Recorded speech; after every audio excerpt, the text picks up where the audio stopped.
인터넷 설치하러 갔다가 차 안에서 한참을 울었습니다. 부천시 중동 연립주택 7번째 현장이었습니다. 2층이었지만 계단이 가팔랐습니다. 공유기와 태블릿을 들고 올라갔습니다. 초인종을 누르자 안에서 서두르는 소리가 났습니다. 잠깐만요. 금방 열어드릴게요. 최영자 할머니였습니다. 75세. 단정하게 머리를 빗으셨습니다. 어휴, 멀리서 왔네요. 물 한 잔 마시고 해요. 방 안은 깨끗했습니다. 오래됐지만 정돈된 집이었습니다. 거실 장식장에 액자들이 가득했습니다.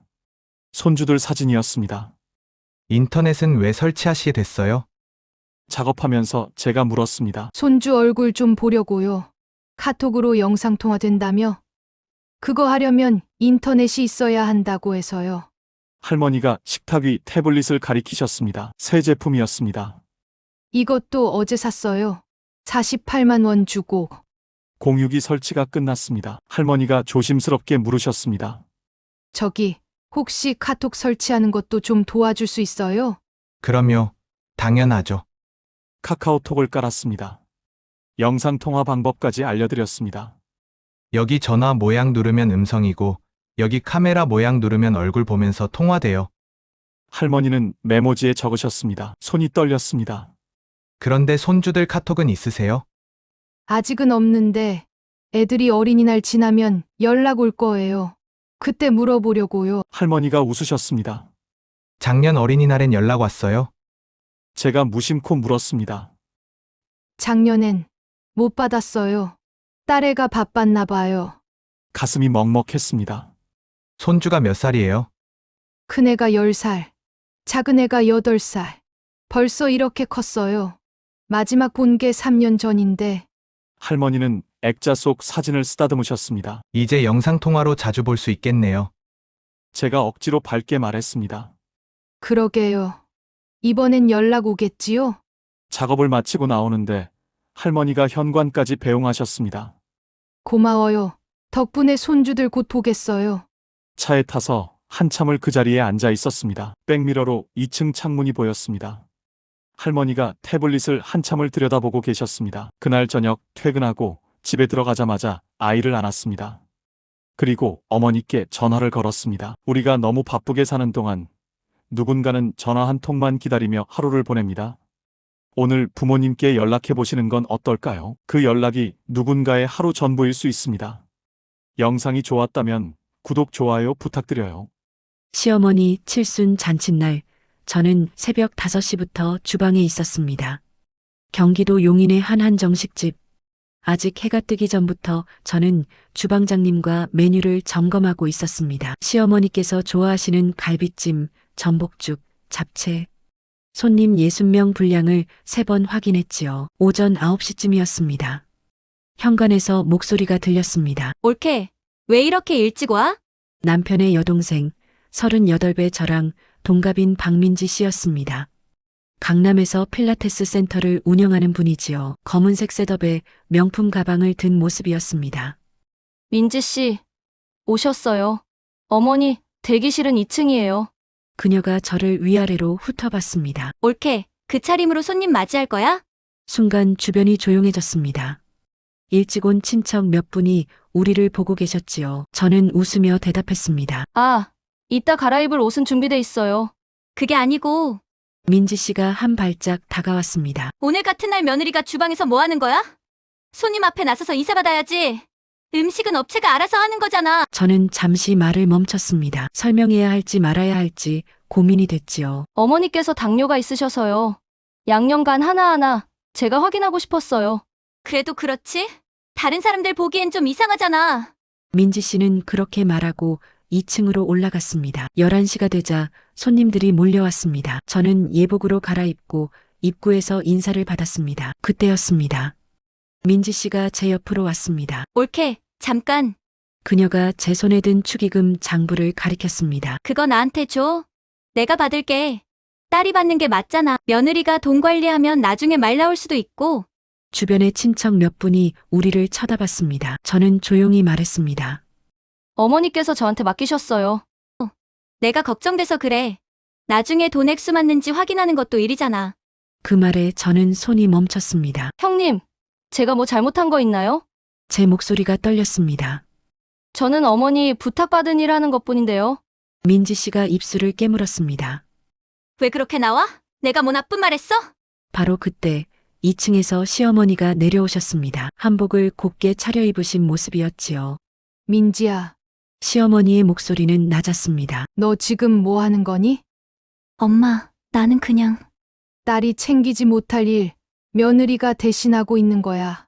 고맙게 생각해야지. 왜 그렇게 나오니? 민지 씨의 얼굴이 하얗게 변했습니다. 시어머니는 제 손을 잡으셨습니다. 따뜻했습니다. 수연아, 고생 많았어. 그날 저는 알았습니다.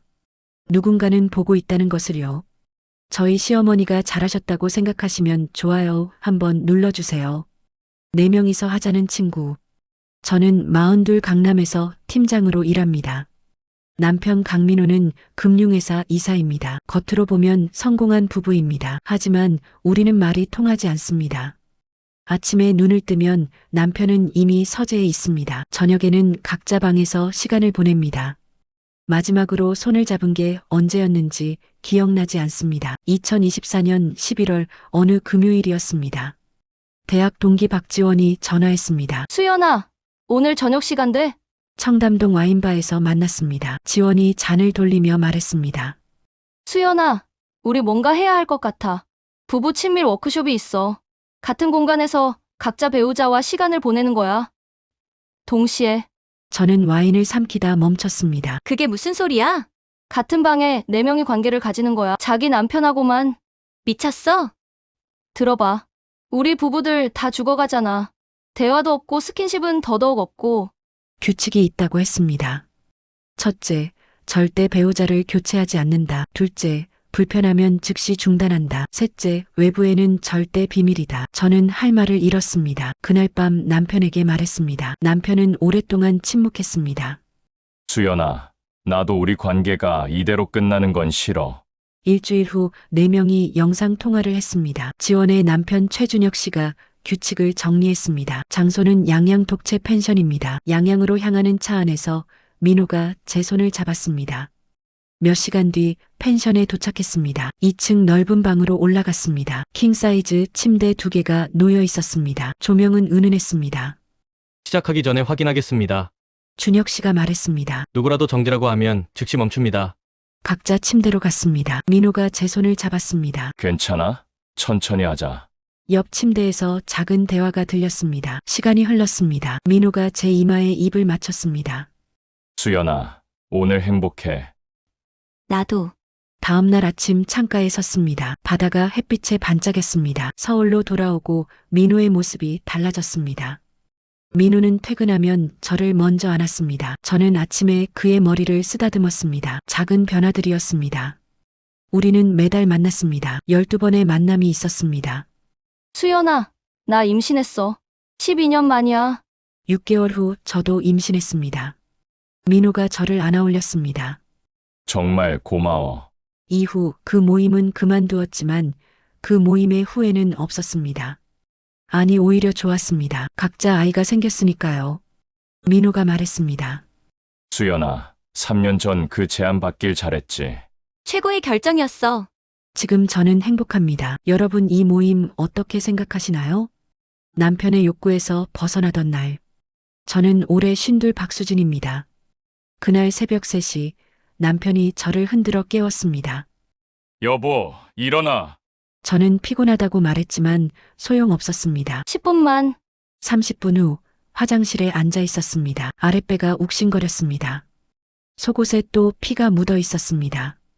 다음 날 아침 남편이 헬스장에 간 사이 협탁 서랍을 열었습니다. 파란 알약통, 호르몬 주사 영수증, 그리고 수첩 한 권. 수첩에는 날짜별로 기록이 적혀 있었습니다. 목표주 사회 유지, 9월 1일 아내가 거부. 남편이 갱년기를 극복하려고 호르몬 주사를 맞았더군요. 한 달에 60만 원, 제 퇴직금으로 주사를 맞고 있었습니다. 저는 산부인과를 찾았습니다. 원장님이 검사 후 말했습니다. 질점막이 많이 얇아졌어요. 제가 울먹이며 말했습니다. 남편이 매일 밤 원해요. 한 달에 10번 넘게요. 원장님이 메모를 건넸습니다. 부부관계는 합의입니다. 한쪽의 고통을 무시하는 건 사랑이 아닙니다. 집에 돌아와 남편에게 메모를 보여줬습니다. 그는 구겨서 던졌습니다. 의사가 뭘 안다고? 우리 사이 일을 남이 왜 참견해? 저는 처음으로 목소리를 높였습니다. 주사 맞는 건 알아요. 그게 뭐가 잘못됐어? 우리 관계 좋아지라고 한 건데. 저는 말했습니다. 나를 그저 한 달에 몇 번 했나? 숫자로만 보잖아요. 남편은 집을 나갔습니다. 이틀 동안 돌아오지 않았습니다. 금요일 마트에서 옆집 미선 씨를 만났습니다. 동우 씨가 요즘 컨디션 좋다면서요? 근데 수진 씨가 안 받아준다며? 주변 사람들이 쳐다봤습니다. 남편이 말하고 다닌 겁니다. 우리의 침실 이야기를. 집에 돌아와 남편에게 전화했습니다. 우리 일 얘기했어요? 상우 씨한테? 그가 짜증 섞인 목소리로 말했습니다.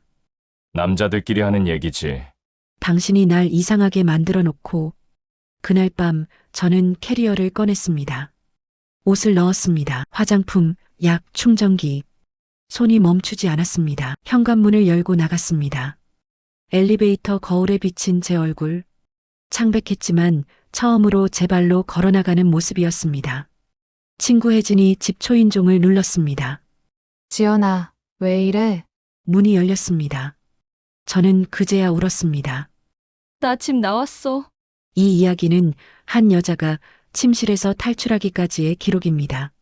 사랑은 숫자가 아닙니다. 황혼이혼이 서로 갱년기 때 많이 오나 봅니다. 여러분, 저의 새로운 인생을 살아보려 합니다. 응원 부탁드려요.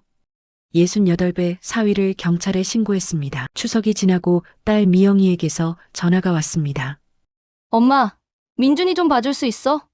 남편 출장 가는데 나도 병원 가야 해서. 타워 팰리스 앞에 섰을 때는 숨이 막혔습니다. 경비실에서 신분증을 보여주고서야 들어갈 수 있었습니다. 50평짜리 집이었습니다. 사위 강태식이 거실에서 나왔습니다. 어머님, 고생 많으셨습니다. 제 손에 든 보자기를 힐끗 보더니 말했습니다. 다음부턴 그냥 오세요. 필요한 건 다 있으니까요. 저녁 내내 사위는 휴대폰만 들여다봤습니다. 딸은 남편 눈치만 살폈습니다. 눈밑이 시커멓고 볼이 많이 빠져 있었습니다. 밤에 민준이를 재우는데 손자가 잠꼬대를 했습니다. 101동 502호, 103동 1204호. 주소 같았습니다. 아이가 다시 중얼거렸습니다. 아빠가 그랬어. 이 숫자는 우리 가족 지키는 비밀이래? 다른 사람한테 말하면 안 된대. 이틀째 밤 사위가 술 취해 들어왔습니다. 어둠 속에서 통화하는 소리가 들렸습니다. 당장 처리 안 하면 당신 가족까지 어떻게 될지 몰라. 내일 아침까지 가져와. 목소리가 차갑고 날카로웠습니다. 사흘째 오후 딸과 민준이가 병원 간 사이에 집을 살폈습니다. 현관 신발장 뒤쪽 벽을 만져봤습니다. 벽지에 희미한 선이 보였습니다. 모서리를 눌렀더니 딸깍 소리가 났습니다. 벽 일부가 열리며 금고가 나타났습니다. 디지털 키패드가 달려 있었습니다. 민준이가 말한 숫자들. 금고가 열리고 사위가 한 사기들을 알아버렸습니다. 그날 저녁 사위가 폭탄 선언을 했습니다. 여보, 다음 주에 베트남으로 이민 가요. 회사 정리했고 집도 계약했어요. 딸이 놀라 물었습니다. 갑자기 왜? 좋은 기회가 있어서 어머님도 내일 가시니까 우리끼리 준비해요. 도망이었습니다. 다음 날 아침 집을 나왔습니다. 하지만 공원 벤치에 앉아 일일이에 전화를 걸었습니다. 가상화폐 투자 사기를 신고하려고 합니다. 제 사위입니다. 2시간 뒤 경찰이 왔습니다. 강태식은 주차장에서 체포됐습니다. 금고에서 현금 3억 원과 위조 서류들이 쏟아졌습니다. 피해자가 230명이었습니다. 피해액은 150억 원이었습니다. 딸이 제 앞에서 무너졌습니다. 1년이 지났습니다. 강태식은 징역 12년을 선고받았습니다. 인천 부평 연립주택으로 이사했습니다. 할머니, 우리 가난해? 아니야. 우리는 부자지. 거짓말 안 하고 사니까. 아이가 웃으며 제 품에 안겼습니다. 구독자 여러분도 이렇게 했을까요?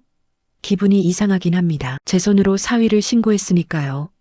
며느리 등산바지 주머니에서 발견한 충격적인 것. 아들 민우는 요즘 중국 출장이 잦습니다. 한 달에 열흘은 집을 비웁니다. 며느리 수진이는 주말마다 등산 동호회에 나간다고 했습니다. 북한산, 관악산, 청계산을 돌아다닌다더군요. 지난 토요일 아침 아들 집에 들렀습니다. 현관문을 열자 퀴퀴한 냄새가 났습니다. 싱크대엔 설거지가 쌓여 있었습니다. 거실 소파엔 택배 상자가 그대로였습니다. 빨래부터 해야겠다 싶었습니다. 세탁기 옆 바구니를 뒤졌습니다. 검은색 등산 바지가 있었습니다. 세탁기에 바지를 넣기 전 주머니를 확인했습니다. 주너미 끝에 종이가 닿길래 꺼내보니 영수증이었습니다. 천호동 스카이 모텔 2023년 10월 27일 대실 4만 원. 머릿속이 하얘졌습니다. 아들은 요즘 출장으로 바쁜데 모텔을 누구랑 갔을까 하고 말이죠. 그날 밤 수진이가 돌아왔습니다. 등산복 차림이었습니다. 현관에서 신발을 벗고 있었습니다. 저는 식탁에 영수증을 올려놓고 기다렸습니다. 수진아, 이게 뭐니? 며느리는 영수증을 보더니 얼굴이 굳었습니다. 3초쯤 지났습니다. 갑자기 목소리가 높아졌습니다. 어머님, 남의 옷을 왜 뒤지세요? 사생활 침해하세요? 경찰 부를까요? 제가 물러서지 않았습니다. 등산 갔다 왔다는데 등산복에서 향수 냄새가 나는구나. 며느리 목덜미에서 달콤한 향이 났습니다. 등산복에선 땀 냄새 대신 꽃향기가 났습니다. 머리카락도 촉촉했습니다. 산에 갔다 온 사람 머리가 아니었습니다. 수진이는 입술을 깨물었습니다. 가방을 집어들고 안방으로 들어갔습니다. 문이 쾅 닫혔습니다. 저는 그 자리에 서 있었습니다. 아들에게 전화를 걸어야 할지 고민했습니다. 손에 든 영수증만 바라봤습니다. 다음 날 아침 며느리 방문은 여전히 닫혀 있었습니다. 점심쯤 며느리가 나와서 하는 말이 어처구니가 없더군요. 어머님, 죄송합니다. 민우 오빠한테 말씀하세요. 그게 전부였습니다. 창밖으로 아침 햇살이 들어왔습니다. 저는 식탁에 앉아 핸드폰을 켰습니다. 아들 번호가 화면에 떴습니다. 구독자 여러분, 이거 어떻게 해야 할까요?